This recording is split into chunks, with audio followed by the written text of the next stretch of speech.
Bonjour à tous. On se retrouve à la lueur de ma bougie, c'est faux, pour une petite vidéo sur un thème qui me tenait vraiment à cœur. Je vais vous laisser deviner le thème. Vous avez vu la miniature et le titre, mais on va faire comme si je vous dis langue morte, université prestigieuse, couleur sombre, motif à carreaux, beaucoup de café, beaucoup de café, ambiance un petit peu gloomy. À quoi pensez-vous? Au thème de la Dark Academia. Et on va en parler tout de suite.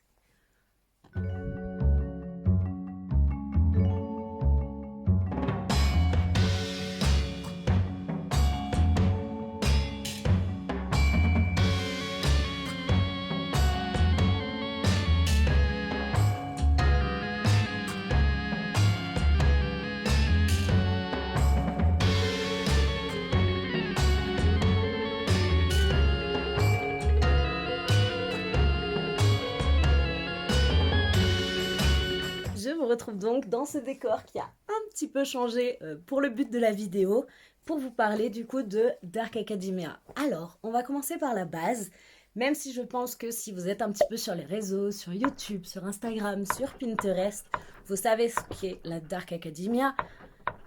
Mais je vais quand même vous expliquer, parce que pas tout le monde peut le savoir, c'est quand même quelque chose d'assez récent.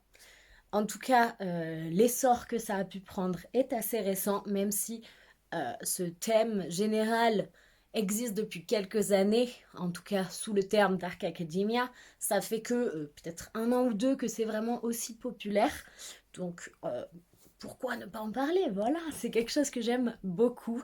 Et je vais du coup vous expliquer à peu près ce qu'est la Dark Academia, sachant qu'il n'y a pas une définition précise de ce que c'est, parce qu'en fait chacun peut un petit peu l'interpréter comme il veut, même s'il y a des éléments communs. Voilà, donc un petit peu ce que je vous ai dit au début, c'est-à-dire les couleurs, l'ambiance, la recherche du savoir, de l'apprentissage, tout ça, c'est un petit peu commun, mais on peut avoir juste un élément, pas les autres. On peut avoir un style vestimentaire Dark Academia sans avoir les hobbies qui vont avec. On peut avoir les hobbies sans avoir le style. On peut juste apprécier l'esthétique sans ni avoir les hobbies ni avoir le style. Enfin voilà, c'est vraiment très libre. Mais je vais vous donner un peu, entre guillemets, ma définition de ce que c'est. Donc tout d'abord, dans Dark Academia, il y a deux termes. Il y a Dark et Academia. Donc Dark, c'est tout ce qui est donc le côté sombre, que ce soit dans les couleurs. Donc on va avoir beaucoup de beige, de teintes de marron assez ternes, de gris, de vert forêt très foncé, toutes ces teintes-là. Donc je vous mettrai sûrement quelques petites images de palettes de couleurs pour vous donner une idée.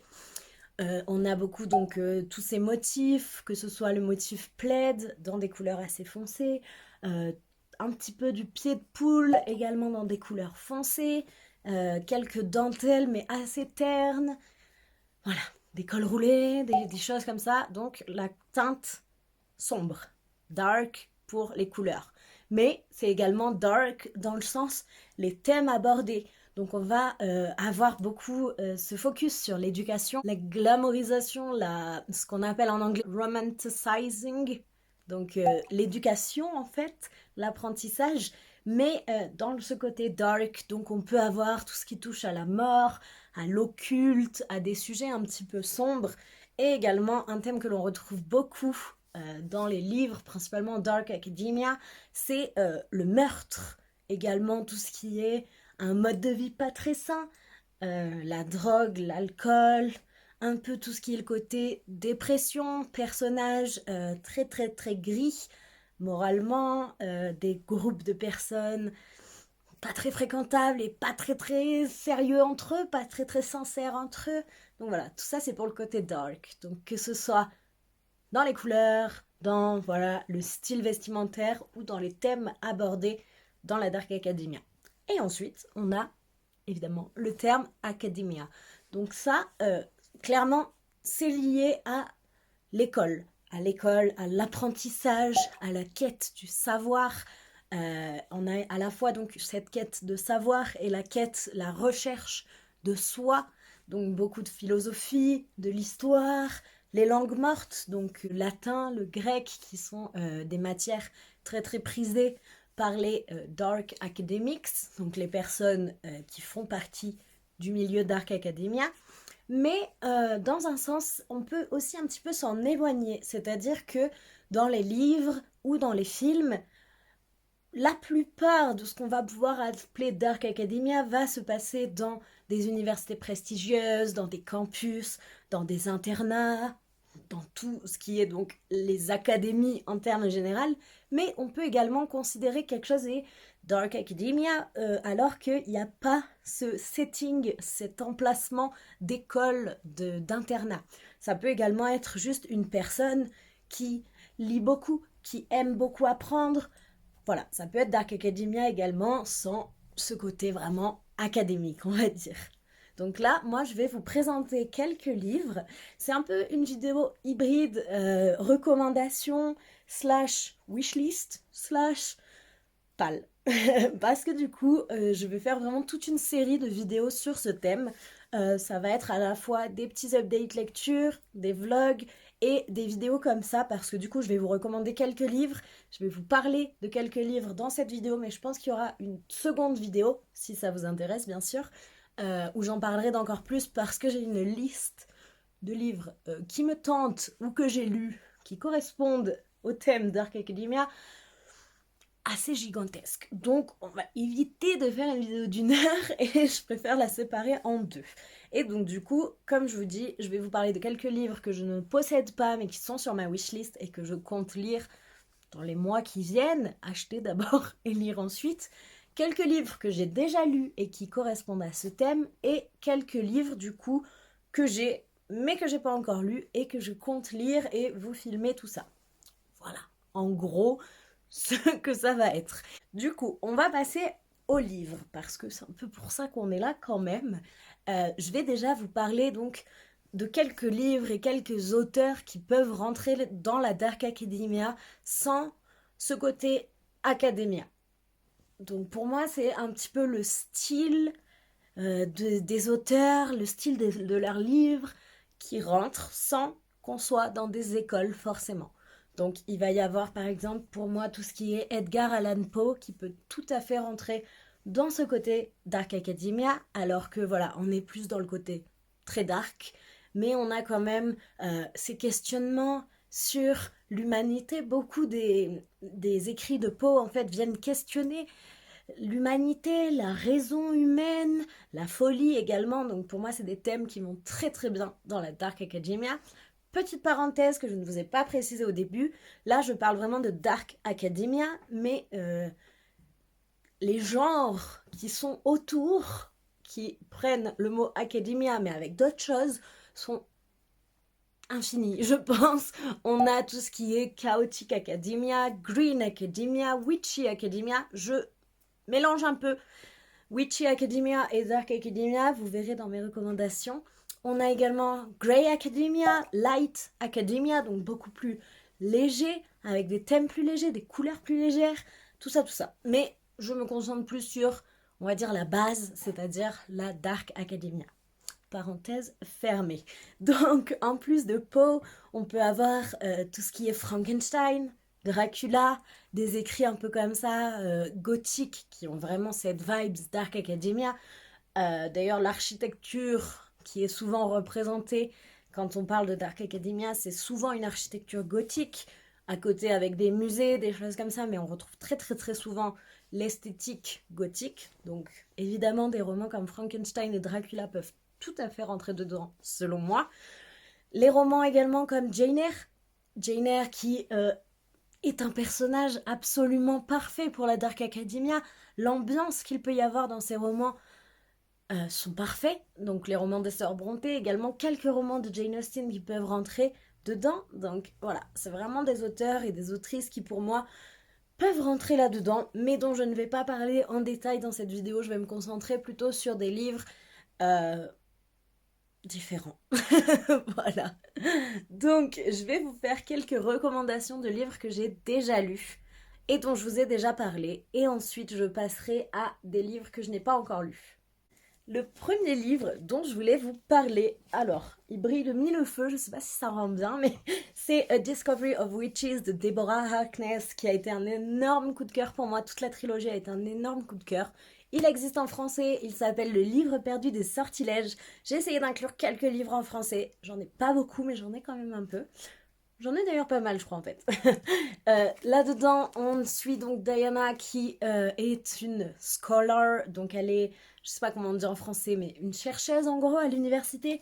On a hop, tout le setting des bibliothèques universitaires, des campus, de tout ça, sans qu'elle soit étudiante forcément, mais il y a vraiment tout ce côté académique parce que on a également les recherches de Diana et Matthew sur l'origine des espèces surnaturelles. On a toute cette ambiance, on a des scènes quand même assez dark. Et donc du coup pour moi ça rentre totalement. Je ne peux pas encore vous recommander, vous conseiller la série parce que je ne me suis pas encore plongée dedans. Mais les quelques images que j'ai vues, on est également bien dans le thème. Et le second livre du coup que j'ai lu et que je vous recommande et que je ne vais pas relire dans mes vlogs, du coup ces deux livres, c'est ceux que je ne vais pas relire dans mes vlogs. Il y en a d'autres dont je vous parlerai ensuite que j'ai déjà lu mais que je vais relire. Donc voilà, là ce sera les deux que je ne vais pas relire. La 9e maison de Leigh Bardugo, donc Ninth House en anglais. Ce n'est pas un livre fait pour tout le monde. Si vous le lisez en vous attendant à être dans la même ambiance que tout l'univers de Grishaverse, non, pas du tout. Que ce soit la plume de Leigh Bardugo, le style des personnages, l'ambiance, tout est vraiment différent du Grishaverse. Pour avoir lu les deux, vraiment, on ne peut pas penser au premier abord que c'est de la même autrice. C'est vraiment totalement différent. Je sais que moi, je me suis plongée dedans directement et que j'ai été happée à peu près directement. Mais, un gros mais, je sais que beaucoup de gens n'ont pas réussi du fait du début qui est très chaotique, où l'on ne comprend pas grand-chose, où l'histoire est un peu morcelée, un peu découpée, donc ça peut être très dur, mais moi je vous conseillerais vraiment de vous accrocher parce que ça vaut tellement le coup. Par contre, ça fait un long moment qu'on attend la suite et qui n'est même pas sorti en VO. Donc si vous aimez bien lire les livres et les enchaîner assez vite, attendez peut-être un peu, parce que la fin, c'est pas humain de faire une fin comme ça et de laisser les lecteurs attendre si longtemps pour la suite. Voilà, ça c'est dit. Mais j'attends avec vraiment grande impatience et je pense même que je relirai ce tome-ci parce que même si je m'en rappelle vraiment bien, ça vaut le coup d'être lu. Je vous fais un très rapide résumé. Je vous ferai pas de résumé pour tous les livres parce que quand je vais les relire, j'ai pas forcément ou les lire, j'ai pas forcément envie d'avoir trop le résumé en tête. Vous me connaissez peut-être depuis le temps, mais celui-ci, je vais vous faire un petit résumé. On est du coup à Yale, c'est bien ça, hein? On est à Yale et on suit Alex, qui du coup est une jeune fille qui n'a pas vraiment sa place à Yale, qui ne s'en sort pas forcément à l'école, qui a eu une jeunesse assez chaotique, mais qui, pour une raison ou pour une autre, que je ne vous dévoilerai pas, va être acceptée à Yale. Et elle va rentrer en fait dans ce qu'on appelle la 9e maison, qui est une société secrète, qui est là pour gérer un petit peu les autres sociétés secrètes, parce que dans ces sociétés, il y a de la magie qui prend différentes formes selon la maison à laquelle on a affaire. Mais je ne vous en dis pas plus, sachez juste que ça mêle ésotérisme, personnage masculin, voilà, et héroïne très grise, tout est très gris, il y a du meurtre, il y a tout ce qu'il nous faut, un campus, du meurtre, c'est sombre, Dark Academia, voilà, je peux que vous le conseiller, mais comme je vous dis, voilà, sachez que la plume, c'est pas la plume de Leigh Bardugo, donc ça peut être positif, parce que beaucoup de gens détestent la plume de Leigh Bardugo dans les Grishaverse, c'est très différent, mais voilà, sachez à quoi vous attendre, c'est de l'adulte, c'est quand même assez complexe, mais ça vaut le coup. on continue avec du coup un livre que j'ai lu il y a vraiment pas longtemps et qui fera partie donc du premier vlog sur le thème lecture Dark Academia que je sortirai. Donc je vais pas vous en parler en détail ici, mais je vais quand même vous le présenter et c'est... Il est tout sale. Et c'est A Deadly Education de Naomi Novik. Donc là également on a le setting et les thèmes qui sont très très Dark Academia avec également de la magie.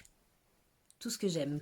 Donc on est dans une école qui s'appelle la Scholomance et qui est une école un petit peu particulière, un tout petit peu, parce qu'en fait les élèves sont confrontés à des monstres qui veulent les tuer tout le temps, toute la journée.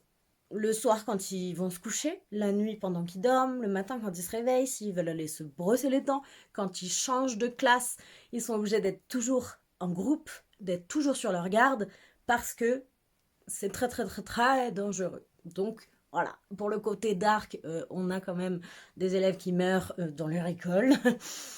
On a le côté école et on a le côté magie, parce que du coup c'est des monstres, il y a de la magie, il y a tout un système comme ça sur, un rapport entre les monstres, la magie.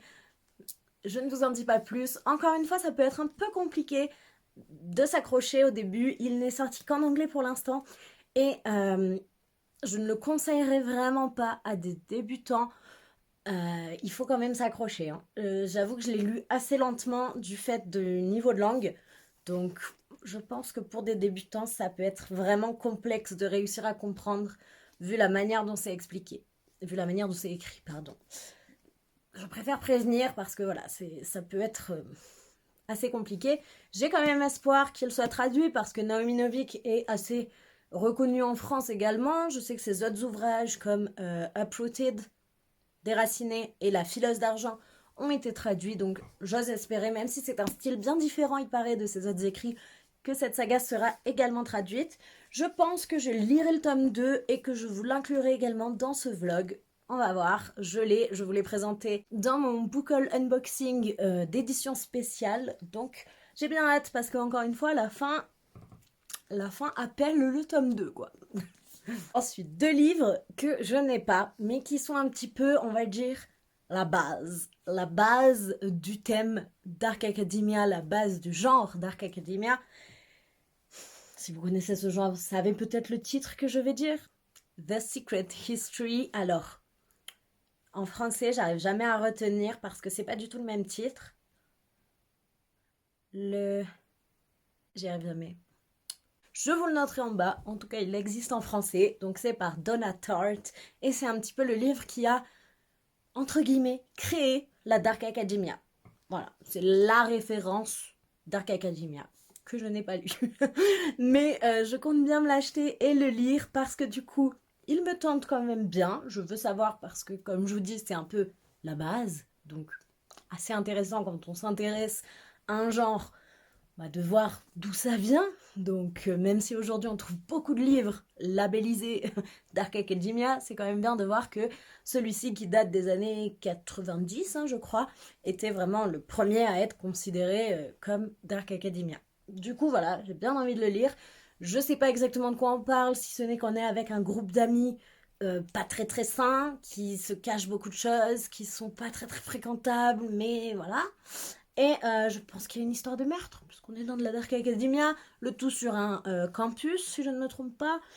Donc voilà, j'ai bien envie de le lire. C'est quand même un beau pavé, et j'ai pas entendu non plus trop d'échos positifs, mais pour moi c'est important de commencer à la base aussi, de savoir d'où viennent les choses. Donc du coup voilà, c'est un livre que je compte me trouver un jour ou l'autre, et que j'achèterai, et que je lirai. Donc je vous en parlerai, ça fera l'objet d'un vlog je pense également.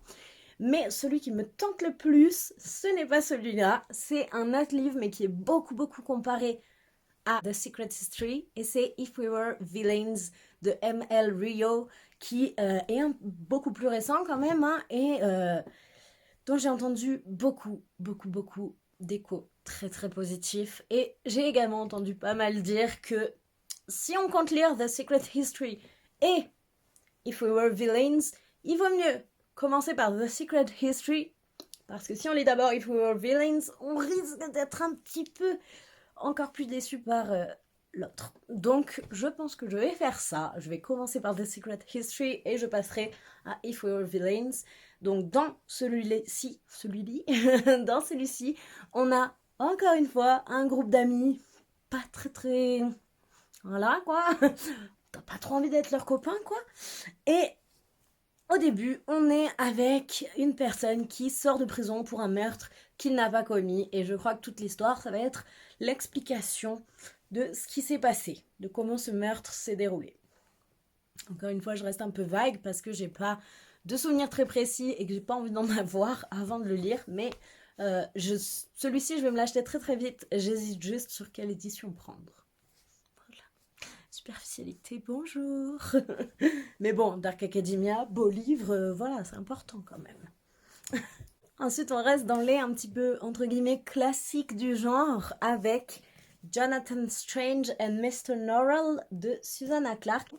C'est une bricasse, ça c'est pas écrit trop petit, mais c'est quand même une bricasse de 1140 pages. Voilà. Et pareil, j'ai entendu pas mal d'échos pas très positifs, mais il me tente bien. Je ne sais plus le résumé précis, vous en doutez. Je sais juste, je vais vous dire quelques mots comme ça du résumé. 1806, Angleterre, magicien. Voilà, ça suffit, je pense. Aspect sombre de la magie. Je pense qu'avec ces petits éléments, on a un peu l'idée de la chose. Donc on va avoir deux personnages, Jonathan Strange and Mr. Norrell, et un est un magicien et l'autre est un jeune magicien qui va apprendre du premier. Je sais pas lequel est lequel, je ne sais plus. En tout cas, voilà, celui-ci sera également lu. Je pense me le garder peut-être pour janvier, février, je sais pas encore. Je vais peut-être le mettre dans mon Cold Winter, comme ça me motive parce que faut le lire, quoi. Mais il me tente bien. Dites-moi si vous l'avez lu d'ailleurs, ça m'intéresse bien. Donc celui-ci est en français. Il existe en anglais, mais il est également en français. Pour une fois dans ma vidéo, il y aura pas mal de titres qui existent en français. Ne me remerciez pas, c'est pas fait exprès.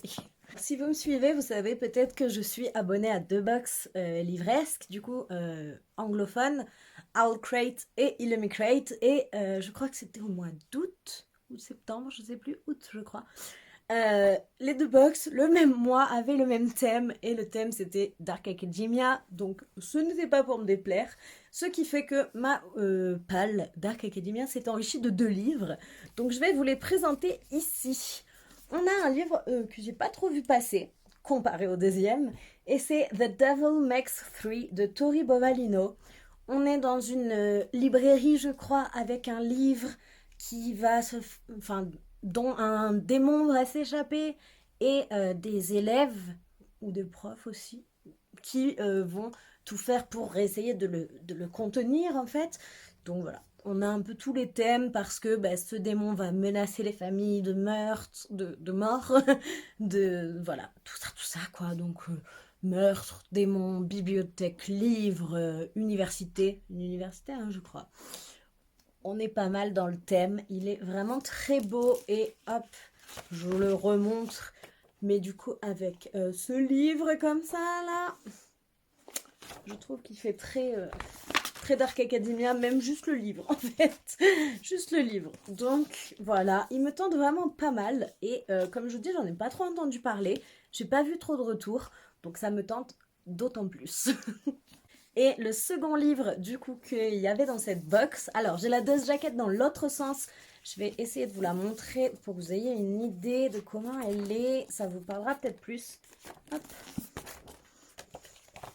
La Dust Jacket de base est comme ça, mais dans des teintes beaucoup plus sombres. Au lieu du blanc, c'est du noir, et au lieu du rose, c'est du violet foncé. Voilà. Mais je trouvais que celle-ci faisait un peu trop clair, donc je l'ai passée dans ce sens. Et c'est A Lesson in Vengeance de... Comment elle s'appelle? Ah, j'allais dire Rachel Lee, mais non, Victoria Lee. Là, j'en ai entendu beaucoup plus parler. J'ai vu pas mal d'échos très positifs, même si j'en ai vu quelques-uns de mitigés. Et je sais qu'on est dans une université où il y a une histoire avec des personnes qui sont décédées il y a quelques années. Et une autre personne qui va venir, qui est un peu une surdouée de l'écriture, qui a gagné un prix Pulitzer en étant très très jeune, et qui va venir dans cette université. Il va y avoir une relation FF, je sais plus exactement, mais je pense que c'est un des premiers que je vais lire dans mes vlogs. Voilà. Donc gardez l'œil ouvert. Ça devrait arriver très très vite. Il est sorti il n'y a pas très longtemps en VO, donc il n'est pas encore traduit. J'espère qu'il le sera parce qu'il a quand même eu un succès assez conséquent. Donc voilà, je vous en parle très très bientôt. J'ai encore deux petits livres à vous présenter et ensuite je vous donnerai une petite liste non exhaustive de livres qui me tentent mais que je n'ai pas encore et dont je vous parlerai sûrement plus en détail dans une prochaine vidéo.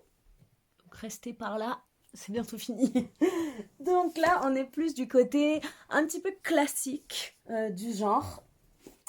Et un livre que j'ai très très envie de relire, c'est Le portrait de Dorian Gray de Oscar Wilde. Je trouve aussi que pas mal d'écrits d'Oscar Wilde peuvent être catégorisés en Dark Academia, mais là vraiment, Le portrait de Dorian Gray, l'ambiance de ce livre est tout à fait Dark Academia. C'est un livre que j'adore, mais que ça fait très longtemps que je n'ai pas lu. Je suis même pas sûre de l'avoir déjà lu en français. Je crois pas. Honnêtement, je crois pas. Du coup, j'ai pris ces livres qui sont pas très chers. J'ai regardé la traduction, elle a l'air pas trop mauvaise. Donc j'ai bien hâte de me plonger dedans. Je trouve qu'ils sont vraiment beaux. Le portrait de Dorian Gray, on est avec cet homme qui du coup va faire un deal avec le diable en quelque sorte.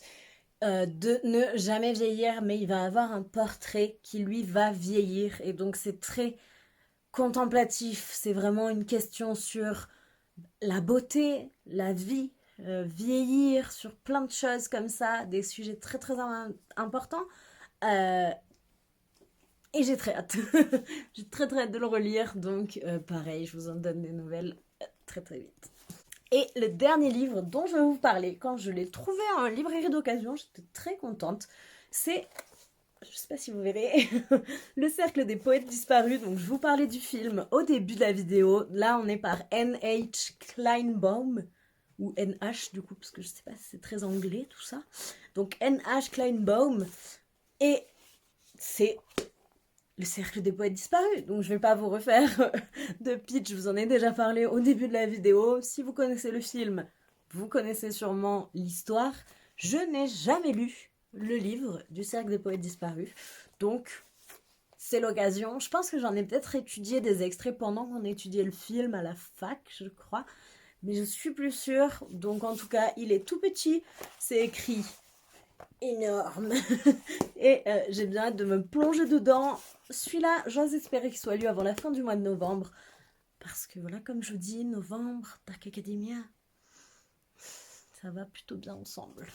Du coup, une petite liste maintenant non exhaustive du tout et que j'espère que vous pourrez enrichir grâce à vos recommandations dans les commentaires, de livres qui peuvent rentrer dans ce thème, dont je vous parlerai sûrement dans une prochaine vidéo, également wishlist pal, recommandations, et que je n'ai pas encore. On a du coup tout d'abord Bunny de Mona Awad qui me tente énormément. Alors, ce livre, ce que j'ai entendu le plus dessus, c'est qu'il est très, très, très perché. Très perché. Il paraît que c'est vraiment très what the fuck. Mais il me tente beaucoup. J'aime bien justement voir quand les gens disent wow, c'est ultra perché. Voir ce qu'ils entendent par là, parce que ça peut vouloir dire tellement de choses. Et j'en ai entendu quand même de super, super échos malgré ça. Alors que je sais que des fois, justement, quand c'est un peu trop perché, les gens sont en mode what was that? Je comprends pas. Là, non, j'ai entendu vraiment de super échos, donc il me tente énormément. Vous risquez d'en entendre parler assez vite. Un autre livre qui me tente bien, qui lui est sorti en français, parce que Bunny, je crois pas qu'il soit sorti en français, c'est... en français, c'est La mer sans étoiles de Erin Morgenstern. J'ai The Night Circus dans ma palle, donc le cirque des rêves, mais je n'ai pas La mer sans étoiles, donc en anglais The Starless Sea, qui rentre dans cette ambiance Dark Academia parce qu'on est avec des livres qui, je crois, transportent dans un espèce d'autre univers, quelque chose dans le genre. Donc pour moi, ça rentre tout à fait. On a également toute une saga qui me tente vraiment beaucoup. C'est la saga The Raven Boys de Maggie Stiefvater. Pareil, j'en sais pas grand chose. Je sais juste que c'est souvent considéré comme Dark Academia, que ça me tente énormément. Je sais qu'on a une histoire un petit peu de magie également, ou en tout cas de faculté.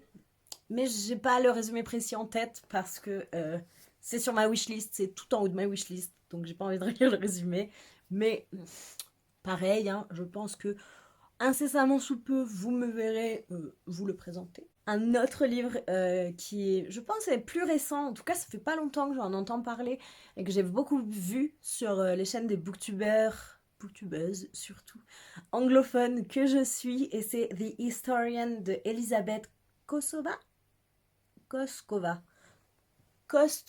pardon, j'ai triché, mais je n'y arrivais pas, qui est décrit comme vraiment peak Dark Academia, qui a l'air assez long, mais très intéressant. On est dans une époque assez ancienne, je sais plus exactement, mais j'en ai entendu de très très bons échos, et je pense que je vais le rajouter à ma wishlist. C'est pas encore fait, mais ça ne saurait tarder. Et un livre assez récent et dans un setting un petit peu plus moderne, d'après ce que j'ai cru comprendre, c'est Catherine House. J'ai pas noté l'auteurice, donc je vais vous le noter en bas parce que je m'en rappelle pas. Bon, après vous aurez la couverture hein, sur le côté. Mais là, on est un petit peu dans l'ambiance. Je crois pas que ce soit vraiment des sociétés secrètes, mais en tout cas, Catherine House, c'est donc un établissement dans lequel on rentre et qu'ensuite dont on ne sort pas pendant, je crois, 3 ans, dont on n'a pas le droit de parler à ses proches, des choses comme ça. Et je pense qu'il y a une petite histoire de meurtre. Facile de deviner les livres dont je vous parle. Hein. Il y a un meurtre, on est dans une école. Bref, voilà. On peut également considérer certains livres beaucoup plus, entre guillemets, légers, genre Harry Potter, comme des livres un peu Dark Academia. On a le setting, vraiment, les grands couloirs de Poudlard, les scènes un peu sombres. Donc dans les films, on peut vraiment voir ce grain certaines fois qui est très Dark Academia, le focus sur les études, sur tout ça. Pour moi, ça peut rentrer, même si cette fois-ci on est dans du Dark Academia plus jeunesse, mais pour moi, ça peut tout à fait rentrer. Voilà. J'espère que cette vidéo un petit peu hybride vous aura plu. Voyez ça comme une introduction à ma série de vidéos sur les thèmes Dark Academia. Je vous retrouve très très vite du coup pour des vlogs et des updates lecture sur ce thème parce que c'est vraiment un genre que j'ai envie d'approfondir et surtout j'ai envie d'élargir mon horizon vis-à-vis de ce genre, c'est-à-dire de lire des livres avec des idées un peu différentes, avec des settings différents, à des époques différentes pour vraiment voilà m'imprégner de ce genre sans rester dans les mêmes carcans, on va dire.